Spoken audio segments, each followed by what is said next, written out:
Senator Paul, thank you so much for coming back on the Kuhner Report.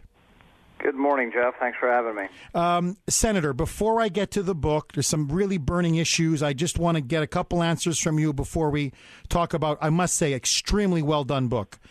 The South Carolina flag issue. A lot of Republican candidates have taken a position on it. Some say it's an issue for states' rights. It's a state issue. Others say that the Confederate flag should be brought down.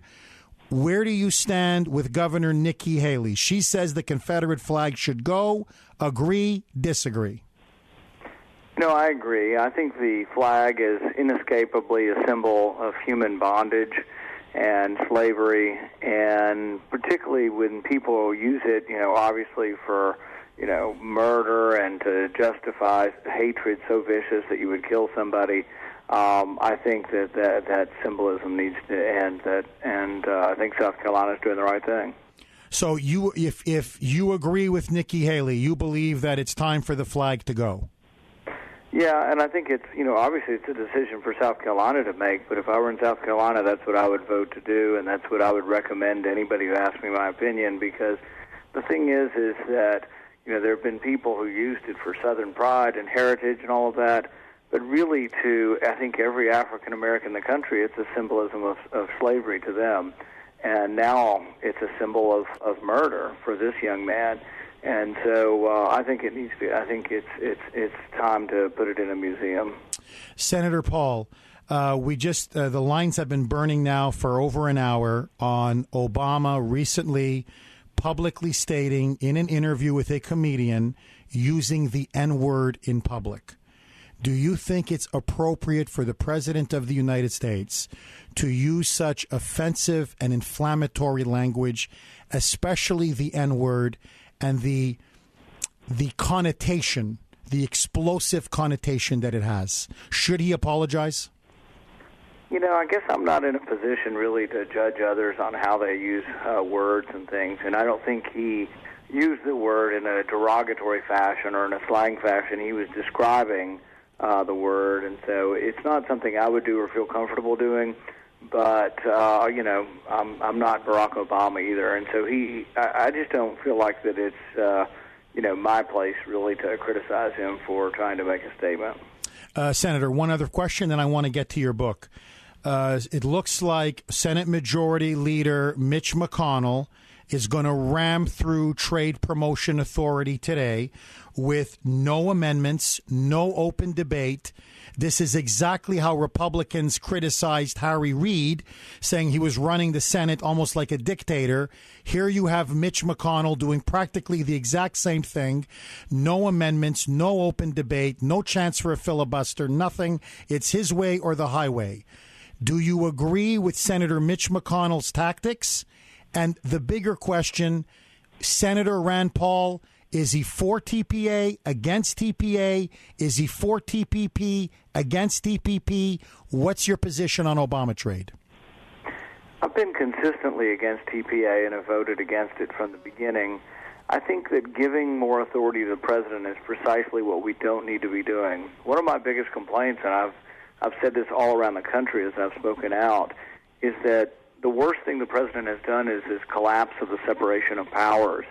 And we've had too much power transferred to the presidency, not just in this president, but really for 100 years. Probably from Woodrow Wilson on, we've allowed too much power to accumulate with the presidency, and I'm not going to voluntarily give him more power.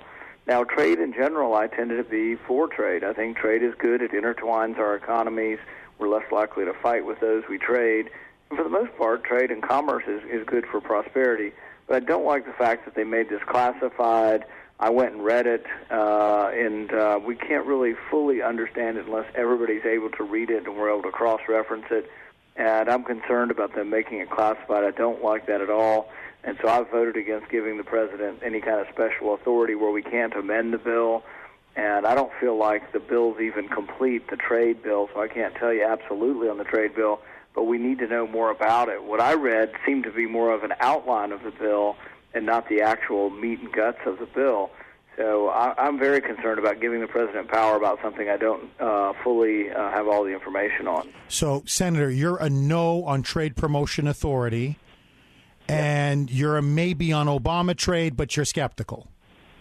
Yeah, and I think that's the way I've always been, is that I'm not really for giving up power to the presidency, so I'm against giving this special authority to him, but I have an open mind on trade. But I don't like voting on anything I haven't been able to fully read and digest. In fact, one of my big campaign platforms is read the bills, and that we should read the bills before we vote on them. In fact, I have a legislation that says we should wait 1 day for every 20 pages, and that way we would actually have these large, 2,000 and 3,000 page bills. We would have to wait 100, 200 days on these things to actually digest them. In this case, it's the opposite. They're not even let us read the bill at all.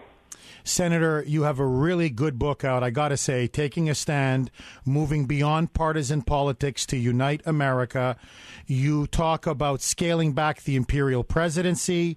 You talk about your outreach to minority communities, talking about reforming mandatory minimum sentencing, your forced school choice. You want to create enterprise zones. You want to lower taxes. In fact, you've come out with a very bold 14.25% flat tax. You want to cut government substantially. You don't want us engaged in nation building or fighting wars abroad where the best outcome is stalemate. You want to restore the separation of powers and our constitutional form of government. It's almost a libertarian constitutionalist manifesto. For the audience out there, what is the main theme of the book and why did you write it? The main theme is really that both parties have often let us down. I ran for office because I thought Republicans were bailing out the banks, adding to the debt. Now the Democrats are doing it even at a faster rate. But that someone has to stand up and say, we're out of money. The emperor has no clothes, and if we don't do something about it sooner rather than later, that there are ramifications. I worry about our kids' future, our grandkids' future. I worry about the country. And we've got to stop the bleeding, and that means you cannot spend money you don't have, and it needs to end now. Senator, when it comes, you've taken a lot of fire for your position on foreign policy. I have to ask you this. You were right on the war in Libya. You were right about arming the so-called moderate rebels. Many of them turned out to be al-Qaeda in Syria. You were prophetic about how Iraq would be a disaster and be taken over by Iran and ISIS. You've criticized the presidency for essentially waging illegal, unconstitutional wars.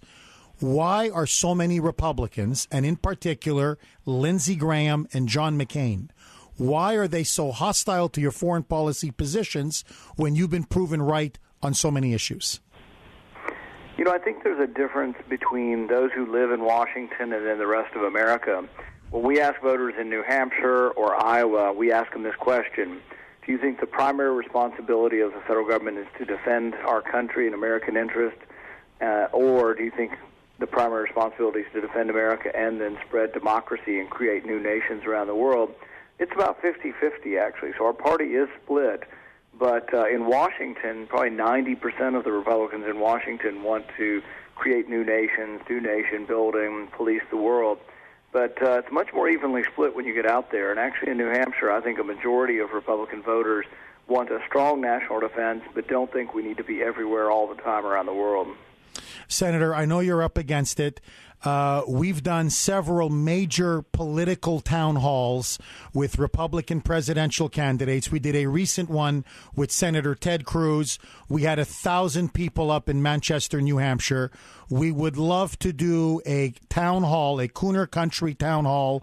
We get 1,000, 2,000, 3,000, as many people as you want. You let us know. Are you available? Would you be interested in doing a town hall with Kuhner Country listeners? Absolutely. I think that'd be fun. We'll get with you right after we're on the air. Okay. Thank you so much, Senator.